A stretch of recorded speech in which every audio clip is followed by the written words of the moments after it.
ಧರ್ಮಸ್ಥಳದ ಕಾಡಿನಲ್ಲಿ ಅಸ್ಥಿ ಪಂಜರಕ್ಕಾಗಿ ಎಸ್ಐಟಿ ಹುಡುಕಾಟ ಮುಂದುವರೆದಿದೆ.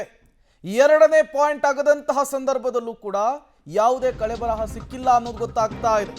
ಧರ್ಮಸ್ಥಳದಲ್ಲಿ ಶವಗಳ ಹೂತಿಟ್ಟ ಪ್ರಕರಣಕ್ಕೆ ಸಂಬಂಧಪಟ್ಟಂತೆ ಎರಡನೇ ದಿನದ ಭೂಮಿ ಅಗೆಯುವ ಕಾರ್ಯ ಚುರುಕಾಗಿದೆ. ಅನಾಮಿಕ ಗುರುತಿಸಿದ ಪಾಯಿಂಟ್ ನಂಬರ್ 2 ನಲ್ಲೂ ಕಳೆಬರ ಸಿಕ್ಕಿಲ್ಲ.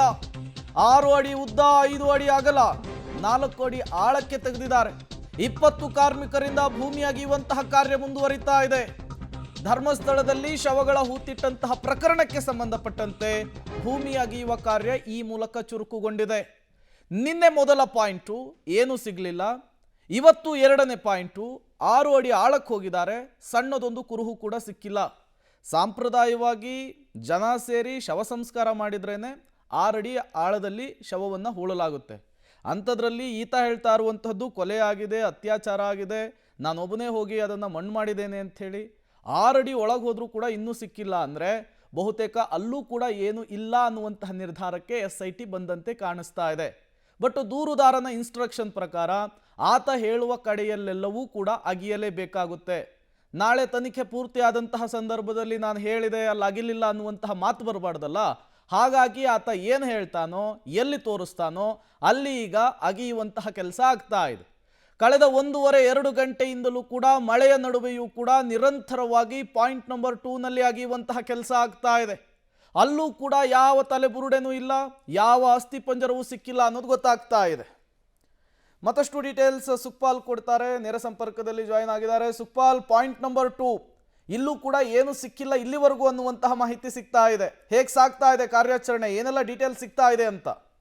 ಪ್ರೇಮ್, ಪಾಯಿಂಟ್ ನಂಬರ್ 2 ಅಲ್ಲಿ ಇವತ್ತು ಬೆಳಿಗ್ಗೆ ಸುಮಾರು 11 ಗಂಟೆಗೆ ಆರಂಭ ಮಾಡಿರುವಂಥದ್ದು. ಸುಮಾರು 20 ಜನರು ಕಾರ್ಮಿಕರು ಆ ಸ್ಥಳಕ್ಕೆ ಹೋಗಿ ಅಧಿಕಾರಿಗಳ ಸಹಿತವಾಗಿ ಆ ಒಂದು ಅಗಿಯುವಂಥ ಕೆಲಸವನ್ನು ಮಾಡಲಾಗಿದೆ. ಮೊದಲಿಗೆ ಅಲ್ಲಿ ಮಾರ್ಕನ್ನು ಮಾಡಲಾಗಿತ್ತು. ಸುಮಾರು 6 ಅಡಿ ಉದ್ದಕ್ಕೆ ಜೊತೆಗೆ 5 ಅಡಿ ಅಗಲಕ್ಕೆ ಮಾರ್ಕ್ ಮಾಡಿ ಇದರಲ್ಲೇ ತೆಗೆಯುವಂಥ ಮಣ್ಣು ತೆಗೆಯುವಂಥ ಕೆಲಸ ಆಗಿತ್ತು. ಸುಮಾರು 6 ಅಡಿವರೆಗೂ ಈಗ ಆಳಕ್ಕೆ ಹೋಗಿದ್ದಾರೆ. ಆಳಕ್ಕೆ ಹೋದ ನಂತರ ಯಾವುದೇ ರೀತಿಯಾದಂಥ ಕಳೆಬರಗಳು ಆ ಒಂದು ಸ್ಥಳದಲ್ಲಿ ಪತ್ತೆ ಆಗಿಲ್ಲ. ಹಾಗಾಗಿ ಆ ಎರಡನೇ ಸ್ಥಳ ಏನಿದೆ ಅದರ ಕಾರ್ಯವನ್ನು ಈಗ ಸದ್ಯದ ಮಟ್ಟಿಗೆ ಸ್ಥಗಿತಗೊಳಿಸಿದ್ದಾರೆ. ಇನ್ನು ಮುಂದೆ ಏನು ಮಾಡಬೇಕು ಅನ್ನುವಂಥ ಪ್ಲ್ಯಾನನ್ನು SIT ಅಧಿಕಾರಿಗಳು ಮಾಡ್ತಾ ಇರುವಂಥದ್ದು. ಸ್ವತಃ ಅಲ್ಲಿ ಪುತ್ತೂರು AC ಅವರು ಇರುವಂಥದ್ದು. ಹಾಗಾಗಿ ಅವರ ಸೂಚನೆ ಮೇರೆಗೆ ಇನ್ನೊಂದು 3ನೇ ಸ್ಥಳಕ್ಕೆ ಹೋಗುವಂಥ ನಿರ್ಧಾರಕ್ಕೂ ಮುಂದಾಗ್ತಾರೆ. ಈಗ ಇವತ್ತು 3 ಕಡೆಗಳಲ್ಲಿ ಈ ರೀತಿಯಾಗಿ ಉತ್ಖನನ ಕೆಲಸ ಮಾಡಬೇಕು ಅನ್ನುವಂಥ ಪ್ಲ್ಯಾನನ್ನು SIT ಅಧಿಕಾರಿಗಳು ಮಾಡಿದ್ರು. ಆದರೆ ಏಕಕಾಲದಲ್ಲೇ ಮಾಡಬೇಕು ಅನ್ನುವಂಥ ಪ್ಲ್ಯಾನನ್ನು ಅವರು AC ಆಗಿರುವಂಥ ಸ್ಟೆಲ್ಲಾ ವರ್ಗೀಸ್ ಅವರ ಹತ್ರ ವಿನಂತಿ ಮಾಡಿಕೊಂಡಿದ್ರು. ಆದರೆ ಅವರು ಅದಕ್ಕೆ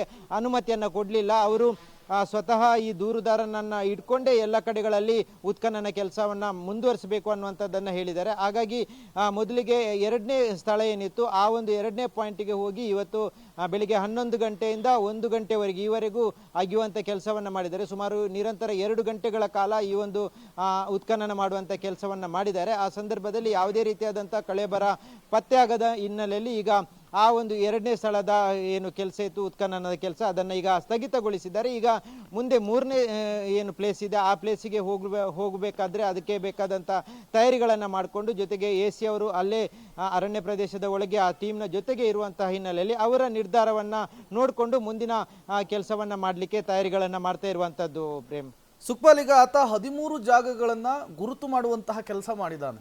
ಇಲ್ಲೇನೆ ನಾನು ಶವಗಳನ್ನು ಹೂತಿಟ್ಟಿದ್ದೆ ಅನ್ನುವಂತಹ ಮಾಹಿತಿಯನ್ನು ಕೊಟ್ಟಿದ್ದಾನೆ. ಈಗ 1 ಆಯ್ತು, 2 ಆಯ್ತು, ಮತ್ತೆಲ್ಲೋ ಸಿಕ್ಕರೆ ಅದು ತನಿಖೆ ಬೇರೆ ರೀತಿಯಲ್ಲಿ ಹೋಗುತ್ತೆ. ಬಟ್ ಈಗ ಸಿಗಲೇ ಇಲ್ಲ ಅಂದರೆ 13 ಪಾಯಿಂಟ್ಗಳನ್ನು ಅಗಿಯುವಂಥ ಕೆಲಸ ಆಗಲೇಬೇಕಾ ಅಂತ? ಖಂಡಿತ ಮಾಡಬೇಕಾಗುತ್ತೆ. ಈತ 13 ಸ್ಥಳಗಳನ್ನು ಗುರುತು ಮಾಡಿದ್ದಾನೆ. ಆ ಸಂದರ್ಭದಲ್ಲಿ ಆತ 100 ಶವಗಳನ್ನು ಹೂತಾಕಿದ್ದೇನೆ ಅನ್ನುವಂಥದ್ದನ್ನು ದೂರಿನಲ್ಲಿ ವಿಚಾರಣೆಯಲ್ಲಿ ಈ ಸಂದರ್ಭದಲ್ಲೂ ಹೇಳಿದ್ದಾನೆ. ಹಾಗಾಗಿ 13 ಸ್ಥಳಗಳನ್ನು ಆತ ಒಂದೇ ದಿನ ಗುರುತು ಮಾಡಿದ್ದಾನೆ. ಆ 13 ಸ್ಥಳಗಳನ್ನು ಅಗಿಯುವಂಥ ಅನಿವಾರ್ಯತೆ ಇರುವಂಥದ್ದು SITಗೆ. ಅಂದರೆ ಆತ ಹೇಳಿರುವಂಥ ಜಾಗದಲ್ಲಿ ಈವರೆಗೂ ಸಿಗದಿದ್ದರೂ ಅಥವಾ ಕೊನೆಯವರೆಗೂ ಸಿಗದಿದ್ದರೂ 13 ಸ್ಥಳಗಳನ್ನು ಅಗ್ದು ನೋಡಬೇಕಾದಂಥ ಕೆಲಸ ಮಾಡಬೇಕಾಗುತ್ತೆ. ಅದನ್ನು ಉತ್ಖನನ ಮಾಡುವಂಥ ಕೆಲಸವನ್ನು ಮಾಡಲೇಬೇಕಾಗುತ್ತೆ. ಅದಕ್ಕೆ ಬೇಕಾದಂಥ ತಯಾರಿಗಳನ್ನು ಸಹ ಈ ಒಂದು SIT ತಂಡ ಮಾಡಿರುವಂಥದ್ದು. ಈಗ ಸದ್ಯಕ್ಕೆ 2 ಸ್ಥಳಗಳೇನಿದೆ ಆ ಗುರುತಿಸಿರುವಂಥ ಸ್ಥಳಗಳು ಅಲ್ಲಿ ಉತ್ಖನನದ ಕೆಲಸ ಮಾಡಿದ್ದಾರೆ. ಆದರೆ ಯಾವುದೇ ರೀತಿಯಾದಂಥ ಕಳೆಬರ ಪತ್ತೆ ಆಗದ ಹಿನ್ನೆಲೆಯಲ್ಲಿ ಈಗ ಮುಂದುವರೆದು ಎಲ್ಲವನ್ನ ಮಾಡಬೇಕಾಗುತ್ತೆ. ಇವತ್ತು SIT ಪ್ಲಾನ್ ಮಾಡಿದ ರೀತಿಯಲ್ಲೇ ಸುಮಾರು ಸಂಜೆವರೆಗೆ 6 ಗಂಟೆವರೆಗೆ ಮಾಡಲಿಕ್ಕಿರುವಂಥದ್ದು. ಅದರಲ್ಲಿ 3 ಕಡೆಗಳಲ್ಲಾದರೂ ಮಾಡಬೇಕು ಅನ್ನುವಂಥದ್ದು ಪ್ಲಾನ್ ಮಾಡ್ಕೊಂಡಿದ್ದಾರೆ. ಹಾಗಾಗಿ ಈಗ 2ನೇ ಪಾಯಿಂಟ್ ಮುಗ್ದಿರುವಂಥದ್ದು. ಇನ್ನು 3 ಮತ್ತು 4 ಈ ಸ್ಥಳಗಳಲ್ಲೂ ಉತ್ಖನನ ಮಾಡುವಂಥ ಕೆಲಸಕ್ಕೆ ಪ್ಲಾನ್ ಮಾಡಿಕೊಳ್ಳುವಂಥ ಸಾಧ್ಯತೆ ಇದೆ. ಹೀಗಾಗಿ ಈಗ ಸದ್ಯದ ಮಟ್ಟಿಗೆ 2 ಕಡೆ ಆಗಿದೆ. ಇನ್ನು ಸಂಜೆವರೆಗೆ 6 ಗಂಟೆವರೆಗೂ ಅದರಲ್ಲಿ ಮಧ್ಯಾಹ್ನ ವೇಳೆ ವಿರಾಮ ತಗೊಂಡು ಆ ಬಳಿಕ ಅದನ್ನು ಮತ್ತೆ ಕಂಟಿನ್ಯೂ ಮಾಡುವಂಥ ಸಾಧ್ಯತೆ ಇದೆ. ಹಾಗಾಗಿ SIT ಪ್ಲಾನ್ ಮಾಡಿದ ರೀತಿಯಲ್ಲೇ ಒಂದೊಂದಾಗಿ ಮಾಡುವಂಥದ್ದು ಮುಂದುವರಿಸುವಂಥದ್ದು. ಹಾಗಾಗಿ ಸುಮಾರು ಇವತ್ತು ಒಂದೇ ದಿನದಲ್ಲಿ 3 ಕಡೆಗಳಲ್ಲಿ ಅಗಿಯುವಂಥ ಪ್ಲಾನನ್ನು SIT ಮಾಡಿಕೊಂಡಿರುವಂಥದ್ದು. ಅದಕ್ಕೆ AC ಅವರ ಹತ್ರನೂ ಅನುಮತಿಯನ್ನು ಪಡೆದಿರುವಂಥದ್ದು. ಹಾಗಾಗಿ ಏಕಕಾಲದಲ್ಲಿ ಮಾಡದಿದ್ದರೂ ಒಂದನ್ನು ಮುಗಿಸಿದ ನಂತರ ಇನ್ನೊಂದನ್ನು ಮಾಡುವಂಥ ಉತ್ಖನನ ಮಾಡುವಂಥ ಕೆಲಸಕ್ಕೆ ಅಧಿಕಾರಿಗಳ ತಂಡ ಮುಂದಾಗಿರುವಂಥದ್ದು. ಪ್ರೇಮ್.